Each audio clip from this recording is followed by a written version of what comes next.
Pagkatapos mabenta ang prangkisa ng Terra Firma Jeep sa Star Wars Shipping Lines, ay mukhang may susunod pa.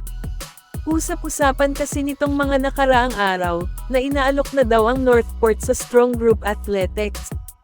Ayon sa isang post ni Snow Badwa, sinabi niya na magkakaroon daw ng bagong presidente at CEO ang Northport, at hindi raw ito fan sa basketball.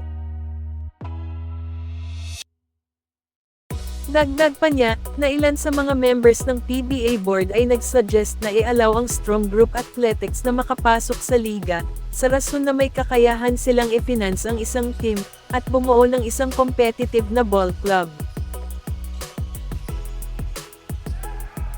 Kung matuloy man ito, papayag kaya si Boss Al na mapunta sa SGA ang mga players na gusto nila.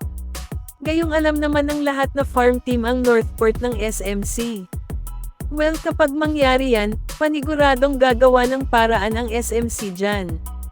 Pero sa kabila ng usaping ito, dininay naman ito ng Strong Group Athletics owner na si Frank Lau, na ang sabi ay walang usapang naganap between sa kanila at sa PBA para sa posibleng franchise acquisition ng Northport. SMB may nilulutong trade na posibleng mangyari next week.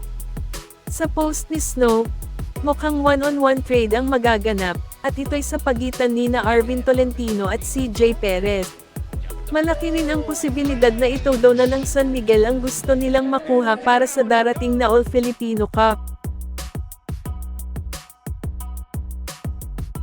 May rumors din na lumabas na baka mapasama sina Jericho Cruz at Jeron Teng, para kay Will Navarro na matagal na rin nilang tina-target, at si Joshua Munzon na maganda ang ipinakita sa NP, na kasama na rin sa pinagpipilian nila.